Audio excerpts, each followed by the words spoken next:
Sen doğulanda geldi baharın ilk nəfəsi. Sənin gülüşündən parlar hər səhər.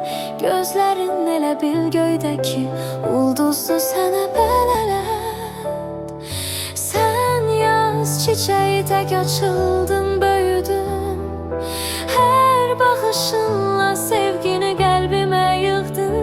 Hər sözün, hər addımın bir möcüzədir. Sən mənim ümidim, sən gələcəyimdir. İstərəm hər zaman yolun aydın olsun. Heç vaxt qəlbinə kədər, qəm dolmasın.